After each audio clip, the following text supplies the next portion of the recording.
오늘 우리가 다 함께 나눌 말씀은 고린도전서 7장 12절부터 24절까지 말씀입니다. 다 함께 본문을 교독하시겠습니다.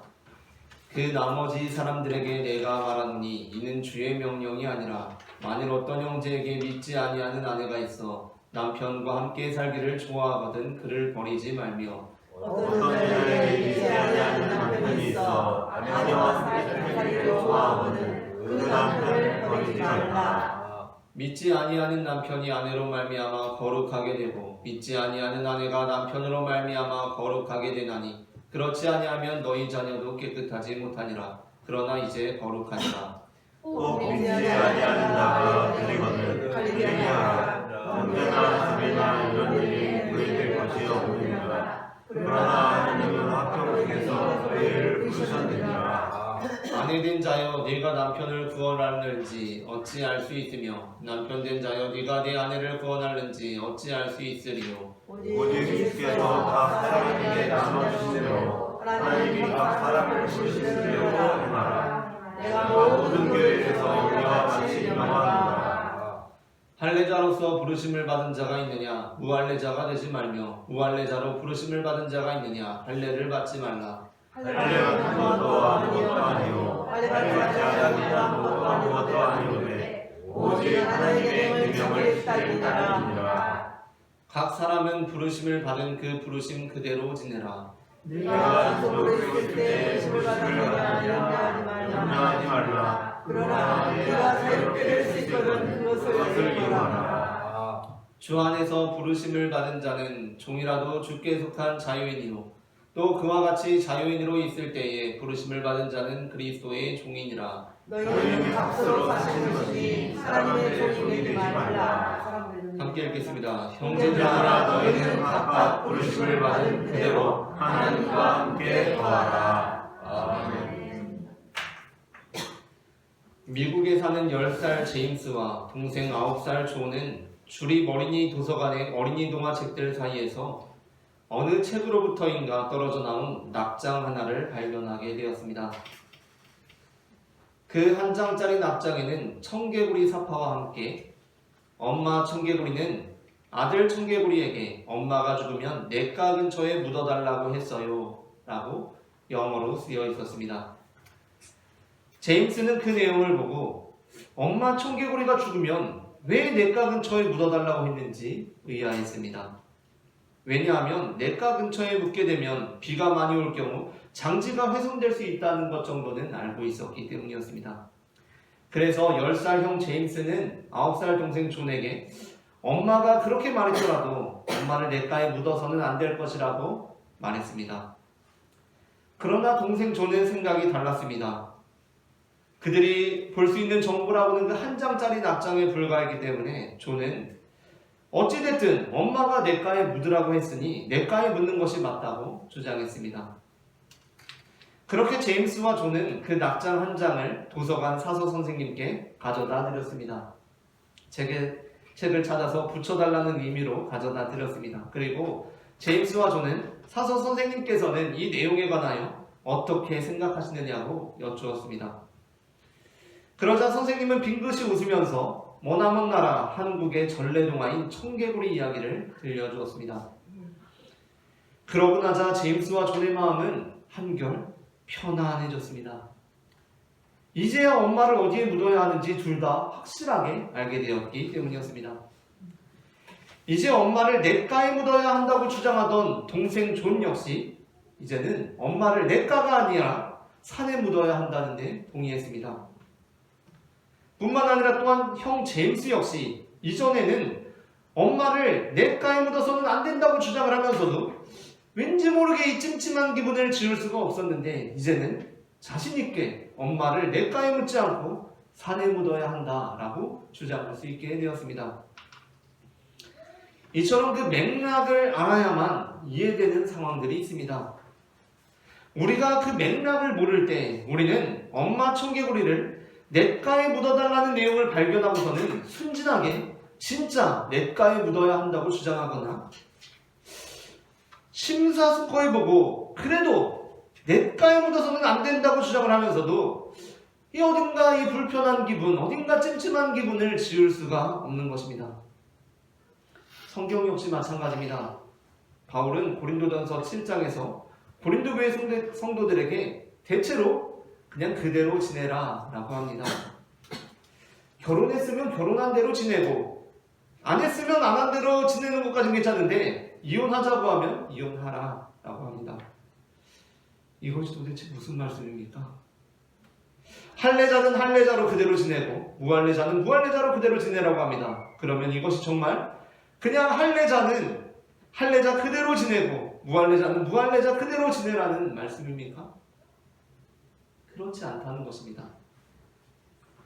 엄마가 엄마 말을 지독하게 안 듣던 반대로만 하는 청개구리에게 나를 냇가에 묻어달라고 한 것은 진짜 냇가에 묻으라는 그 뜻이 아닌 것처럼 지금 하나님의 말씀으로부터 한참 벗어나 있는 고린도 교회에게 바울이 너네 그냥 그대로 지내라 라고 하는 것은 말 그대로 그냥 현재 상태, 너희 그 상태 그대로 지내라는 것은 절대로 아니라는 것입니다. 오늘 우리는 부르신 그대로 지내라 라는 제목의 설교를 나눕니다. 전해지는 말씀을 통하여서 바울이 그냥 너희 현 상태 그대로 지내라는 것이 아니라 너희를 부르신 그대로 지내라 라고 말씀하신 것이 어떻게 지내라는 것인지 그 의미를 알게 되고 그 진정한 의미를 따라 살아감으로 하나님께 상급을 받는 성도가 되기를 소망합니다. 아멘. 그렇다면 부르신 그대로 지내라는 것은 어떻게 지내라는 것? 우리 제목을 한번 익히는 의미에서 읽어보겠습니다. 부르신 그대로 지내라. 부르신 그대로 지내라. 부르신 그대로 지내라. 부르신 그대로 지내라. 그렇다면 부르신 그대로 지내라는 것은 어떻게 지내라는 것입니까? 먼저 첫째 함께 읽겠습니다. 첫째, 화평을 위하여 살아가라는 것입니다. 고린도전서 7장 12절부터 17절 말씀을 다시 한번 교독하겠습니다. 그 나머지 사람들에게 내가 말하노니 이는 주의 명령이 아니라 만일 어떤 형제에게 믿지 아니하는 아내가 있어 남편과 함께 살기를 좋아하거든 그를 버리지 말며 어떤 여자에게 믿지 아니하는 남편이 있어 아내와 함께 살기를 좋아하거든 그 남편을 버리지 말라. 믿지 아니하는 남편이 아내로 말미암아 거룩하게 되고 믿지 아니하는 아내가 남편으로 말미암아 거룩하게 되나니 그렇지 아니하면 너희 자녀도 깨끗하지 못하리라. 그러나 이제 거룩하니라. 또 믿지 아니하는 자가 달리거든 달리게 하라. 형제나 자매나 이런 일에 구애될 것이 없느니라. 그러나 하나님은 화평에서 너희를 부르셨느니라. 아내된 자여 네가 남편을 구원하는지 어찌할 수 있으며 남편된 자여 네가 네 아내를 구원하는지 어찌할 수 있으리요. 오직 주께서 각 사람에게 나오신 대로 하나님이 각 사람을 부르신 그대로 행하라. 내가 모든 교회에서 이와 같이 명하라. 아멘. 바울은 결혼한 믿는 자에 대하여 믿지 아니하는 자가 갈라서자고 하면 구애될 것 없이 갈라서라고 말씀합니다. 그러나 바울이 믿지 아니하는 자가 갈라지자고 하면 갈라서라고 하는 것은 우리가 믿는 자로서 믿지 않는 배우자와의 갈등을 겪게 될 때 서슴없이 갈라서라는 말씀이 아닙니다. 그 이유는 바울이 이어서 이렇게 말씀하기 때문입니다. 다 함께 다시 한번 15절 본문을 읽겠습니다. 혹 믿지 아니하는 자가 갈리거든 갈리게 하라. 형제나 자매나 이런 일에 구애될 것이 없느니라. 그러나 하나님은 화평 중에서 너희를 부르셨느니라. 아멘. 사실 결혼하신 성도님들 중에 신앙적인 문제로 어려움을 겪으시는 분들을 보게 되면 정말 그 안타까움을 금할 길이 없습니다. 그 괴로움을 보게 되면 정말 그냥 할 수만 있으면 갈라서는 게 맞겠다라는 생각이 들 때도 있습니다. 바울은 그것이 얼마나 힘든 일인지를 알기 때문에 상호 동의가 되면 갈라서라 라고까지 합니다. 그러나 그러면서도 바울이 그리스도인들에게 우리가 무엇을 위해 살고 있는지 생각해 보기를 권면합니다. 그것은 하나님께서는 화평 가운데 우리를 부르셨다는 것입니다. 그리스도를 통해 하나님과 화평하게 된 우리는 하나님과 아직 불화한 모든 사람들이 하나님과 화평되게 하기 위하여 살아가는 사람들이라는 것입니다. 그래서 바울은 후회될 것 없이 갈라지려 하는 자에게 하나님의 화평을 기억하게 하며 이렇게 덧붙입니다. 16절 말씀을 다시 읽겠습니다.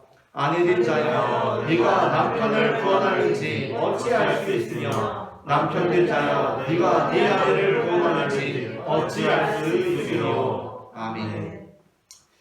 요즘 부부들 중에는 한 사람은 믿고 한 사람은 믿지 않는데도 그 부부간의 관계에 있어서, 배우자와의 관계에 있어서 신앙적인 부분들은 논외로 두고 사적인 부분으로 두고 그 부분은 서로 신앙이 있느냐 없느냐를 터치하지 않으면서 서로 사랑하면서 즐겁게 산다는 사람들도 있습니다.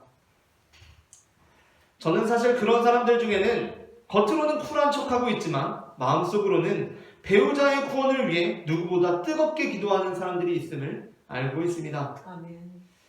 그러므로 상대방의 불신앙에 지나치게 문제 삼지 않고 배우자를 있는 모습 그대로 사랑하며 성도로서 아름답게 결혼 생활을 하며 살아가는 것은 믿지 않는 배우자를 믿음의 길로 이끌 수 있는 하나의 방법이 될 수 있습니다. 그런데 오히려 일부 그리스도인들은 이러한 상황, 서로 신앙적인 영역을 터치하지 않으면서 우리는 이렇게 행복하게 알콩달콩 살겠어요 라는 분위기 속에서 오히려 믿지 않는 상대방에게 이끌려가기도 합니다. 그 믿음이 시간이 갈수록 나약해지고 갈수록 성도의 빛을 잃어가고 하늘의 것을 추구하는 삶으로부터 점점 그 성도 역시 땅의 것에만 몰두하는 삶으로 변질되어 갑니다. 그때 바울은 어떻게 말씀하겠습니까? 그때도 바울은 만일 어떤 형제에게 믿지 아니하는 아내가 있어 남편과 함께 살기를 좋아하거든 그를 버리지 말며 어떤 여자에게 믿지 아니하는 남편이 있어 아내와 함께 살기를 좋아하거든 그 남편을 버리지 말라고 하겠습니까? 이미 믿지 아니하는 남편이 아내로 말미암아 거룩하게 되고 믿지 아니하는 아내가 남편으로 말미암아 거룩하게 되는 이 상황이 아니라 그 역으로 반대로 믿는 아내가 믿지 않는 남편으로 말미암아 믿음을 점점 잃어가고 믿는 남편이 믿지 않는 아내로 말미암아 변질되어 갑니다. 그렇다면 그것은 결코 그 상태 그대로 지낼 수 없는 결혼 생활인 것입니다. 반면 신앙 때문에 부부 사이가 매일 갈등의 연속입니다. 그러나 그 과정을 통하여서 오히려 믿는 자의 신앙이 깊어지고 성숙해지는 경우가 있습니다. 그렇다면 그들은 상호 협의가 되었다고 해도 이 본문을 근거로 이혼을 해서는 결코 안 됩니다. 오히려 그는 계속해서 그 결혼 생활을 통해 그 고통을 견디며 살아가므로 더 깊은 신앙의 차원으로 들어가야 하는 것입니다. 제가 이런 메시지를 전하고 성도님들이 이런 메시지를 듣게 될 때 신앙적인 문제로 어려움을 겪고 계신 성도님들께서는 목사님이 정말 답답한 소리를 하고 계시는 그게 정말 얼마나 힘든 일인지 목사님 아십니까? 라고 할지도 모르겠습니다.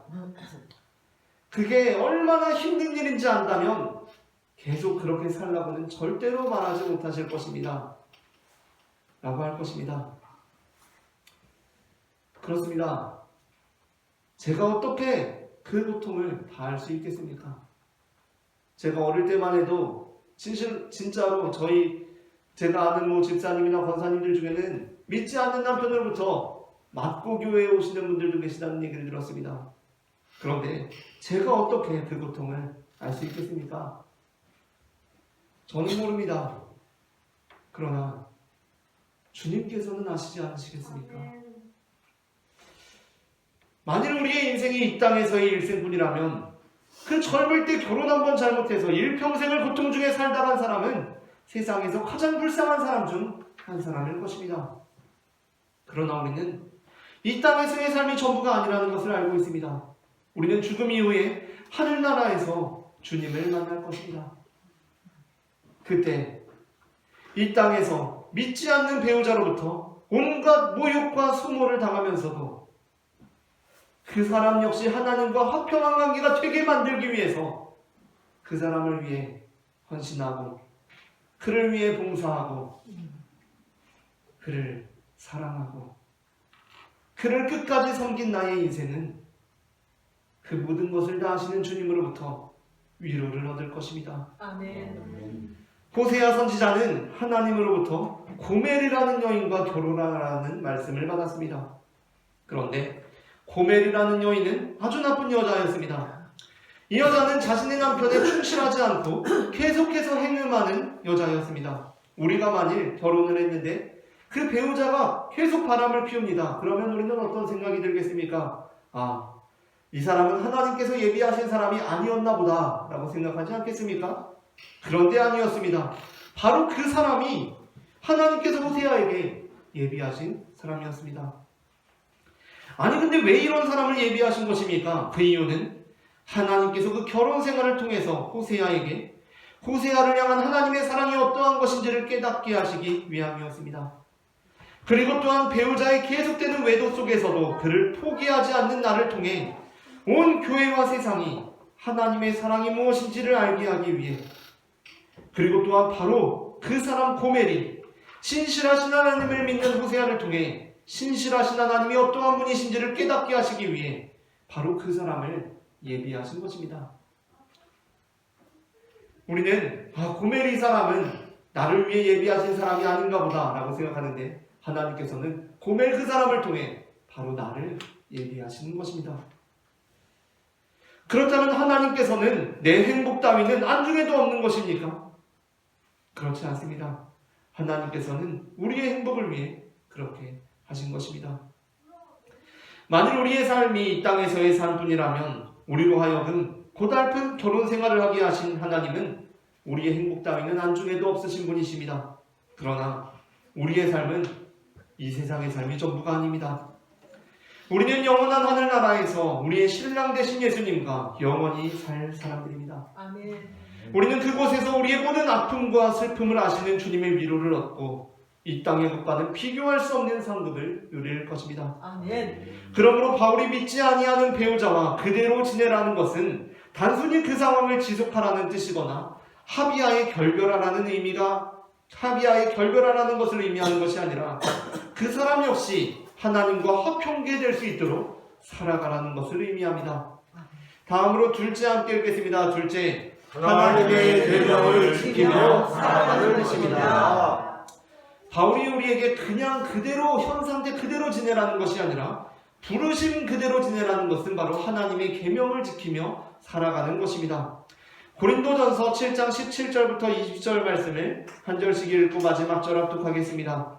할례자로서 부르심을 받은 자가 있느냐? 무할례자가 되지 말며 무할례자로 부르심을 받은 자가 있느냐? 할례를 받지 말라. 할례하는 것도 아무것도 아니요 할례받지 않는 것도 아무것도 아니오니 오직 하나님의 계명을 지킬 따름이니라. 아멘. 각 사람은 부르심을 받은 부르심 그대로 지내라. 아멘.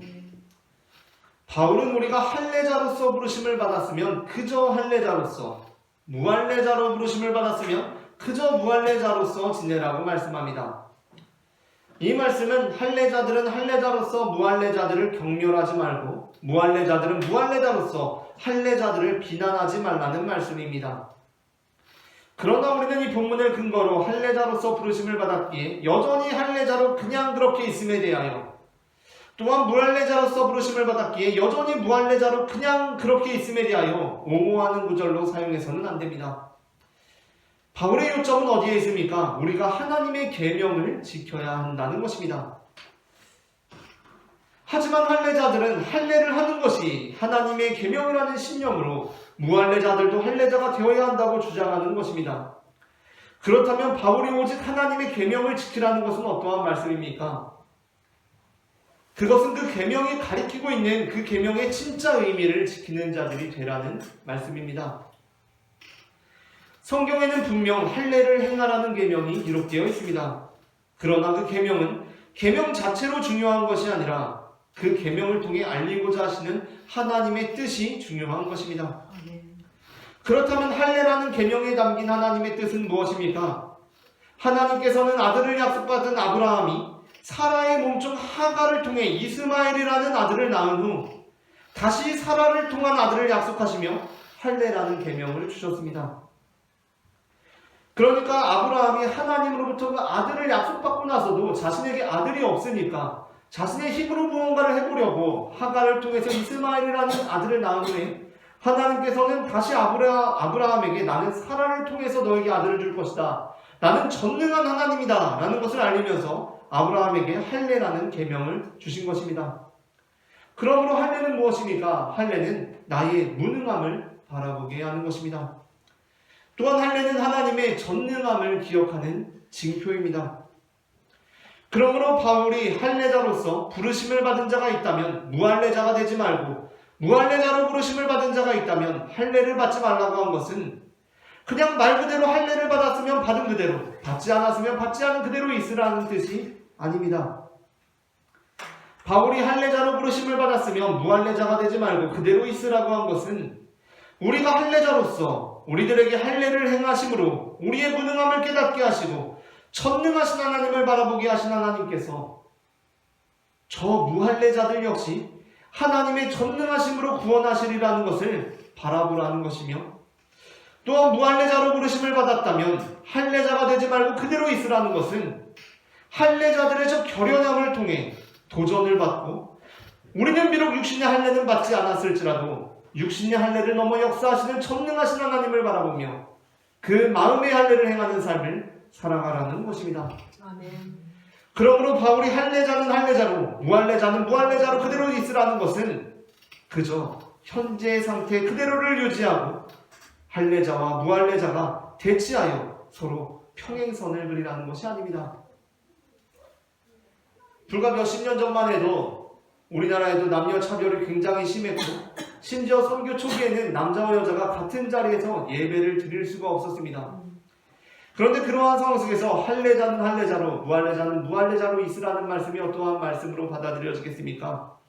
그냥 남자는 남자대로 여자는 여자대로 그냥 지내라 라는 말씀으로 받아들여지기가 쉽습니다. 그러나 바울이 이 말씀을 전한 것은 할례자는 그냥 할례자 그대로 무할례자는 무할례자 그대로 있으라는 말씀이 아니라는 것입니다. 그 말씀은 할례자와 무할례자가 함께 하나님의 나라를 이루어가는 공동체가 되어서 함께 하나님의 일을 위해 힘쓰는 자들이 되라는 것입니다. 아멘. 남자는 남자 그대로 여자는 여자 그대로 있으라는 바울의 계명은 어떠한 것을 의미하는 것이겠습니까? 그냥 남자는 남자 따로 여자는 여자 따로 있으라는 것이겠습니까? 그것이 아닙니다. 하나님의 창조 섭리 안에서 남자는 남자에게 해당되는 사역이 있고 여자는 여자에게 해당되는 사역이 있으니 서로 함께 힘을 합쳐서 하나님의 나라를 이루어가라는 말씀이라는 것입니다. 아멘. 그러므로 바울이 할례자는 할례자로 무할례자는 무할례자로 그대로 있으라는 것은 그저 현재 우리의 상태 그대로를 유지하고 할례자와 무할례자가 서로 대치하여서 서로 평행선을 그리라는 것이 아닙니다. 그것은 하나님의 계명이라는 배틀 안에서 할례자와 무할례자가 시절과 날줄이 되어서 하나님의 나라를 함께 일구어가라는 것입니다. 마지막으로 셋째 함께 읽겠습니다. 셋째, 하나님과 함께 살아가는 것입니다. 고린도전서 7장 21절부터 24절 말씀을 한 절씩 교독하겠습니다. 네가 종으로 있을 때에 부르심을 받았느냐 염려하지 말라. 그러나 네가 자유롭게 되거든 그것을 이용하라. 주 안에서 부르심을 받은 자는 종이라도 주께 속한 자이며 또 그와 같이 자유인으로 있을 때에 부르심을 받은 자는 그리스도의 종이니라. 너희는 값으로 사신 것이니 사람들의 종이 되지 말라. 형제들아 너희는 각각 부르심을 받은 그대로 하나님과 함께 거하라. 아멘. 21절부터 24절에는 앞선 18절부터 20절의 내용이 다시 변주되면서 명확해지고 있습니다. 할례자로 부르심을 받은 자는 할례자 그대로, 무할례자로 부르심을 받은 자는 무할례자 그대로 있으라는 말씀은 어떠한 말씀입니까? 이는 주 안에서 부르심을 받은 자는 종이면 자유인이고 자유인이면 종인 것처럼 할례자로 부르심을 받은 자는 무할례자와 같고 무할례자로 부르심을 받은 자도 할례자와 같이 되어서 함께 하나님의 나라를 일구어 가라는 역설의 말씀이라는 것입니다. 그러면서 바울은 우리가 부르심을 받은 그대로 거하는 것은 하나님과 함께 거하는 것이라고 말씀합니다. 우리는 오늘 고린도전서 7장의 일부만을 읽었는데 고린도전서 7장은 고린도 교회가 바울에게 질문한 문제들에 대한 바울의 대답을 담고 있습니다. 그래서 우리가 읽지 않은 고린도전서 7장 1절은 너희가 쓴 문제에 대하여 말하면 이라고 시작됩니다. 그러니까 바울에게 고린도 교회에서 겪고 있는 문제들과 질문들이 도착한 것입니다. 그래서 그것에 대해서 바울이 너희가 나에게 써준 그 문제들에 대해서 이제 내가 대답하겠다 라고 하면서 굉장히 많은 주제들에 대해서 말씀을 하기 시작합니다. 그러면서 바울은 자신의 답변에 대하여 상세하면서도 다소 복잡하게, 그러니까 본문을 우리가 함께 보게 되면 바울이 말씀을 하면서 이것은 내 허락이다, 명령은 아닌 것이다 라고 말씀하기도 하고, 또 어떠한 본문들에 대해서 이것은 주님의 명령이다 라고 말씀하기도 하고, 또 어떤 것들은 이것은 주님의 명령까지는 아니다 라고 말씀하기도 합니다. 그러니까 우리가 성경을 읽고 있기는 한데 이 본문들이 도대체 해도 된다는 것인지 안 된다는 것인지, 이게 하지 말라는 건지 하라는 건지 성경을 읽는 우리로서도 상당히 헷갈리는 부분들이 많이 있다는 것입니다. 당시에는 됐는데 지금은 되는가 안 되는가, 또 당시에는 안 됐는데 지금은 되는가 안 되는가, 갑론을박이 많은 본문입니다. 그에 대한 바울의 결론이 무엇입니까?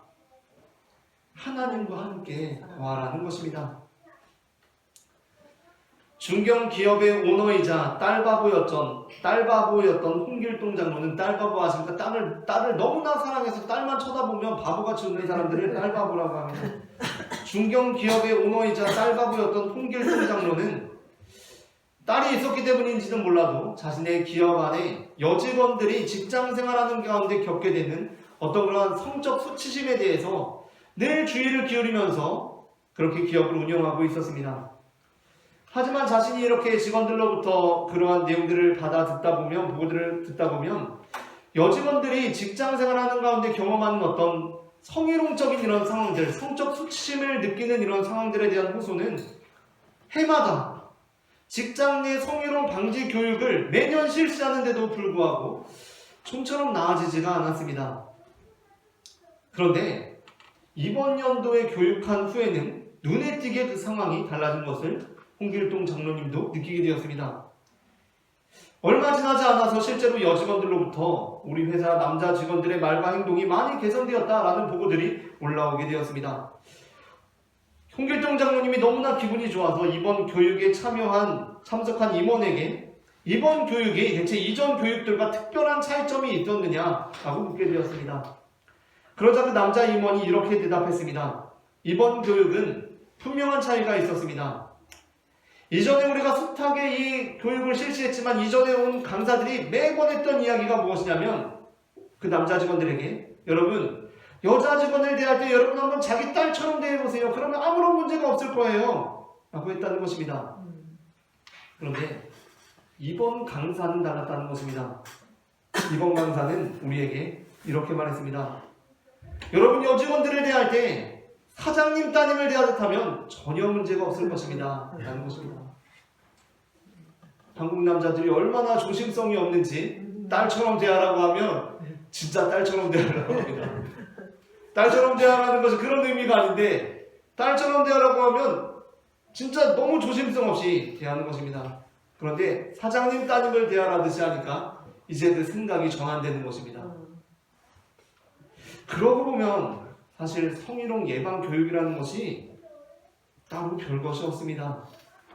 물론 여러 가지 상황들에 있어서 성희롱을 방지하는 방법이 얼마나 많겠습니까? 이런 상황엔 이렇게 하십시오, 말은 저렇게 하십시오.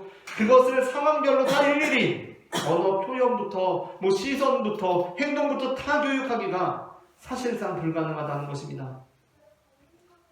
그런데 대부분의 문제들은 내가 상대방을 사장님 딸 대하듯 하면 실수가 없습니다. 우리의 삶 역시 마찬가지입니다. 우리는 여러 가지 신앙적인 질문들을 갖습니다. 그런데 대부분의 것들은 하나님께서 내 곁에 계셔도 문제될 것이 없으면 문제가 없는 것입니다. 그러므로 바울은 어떻게 말씀합니까? 수많은 주제들의 말씀을 하면서 너희가 하나님과 함께 거하라 라고 말씀하는 것입니다. 아멘. 제가 신학교에 막 입학해서 신학교 1학년 때 다른 종교를 탐방해서 보고서를 내야 하는 과제가 있었습니다. 그러니까 직접 다른 종교에 참석해서 그 예배를 하고 거기 경배에 참여하라는 것이 아니라 가서 한번 다른 종교에도 탐방해보고 그것을 이제 과제로 보고서를 내는 것입니다. 그때 이제 제가 생각하기를 우리나라에는 그래도 3대 종교가 기독교, 천주교, 불교이기 때문에 어디를 가야 될까 했는데 남은 거는 이제 천주교하고 불교 아닙니까?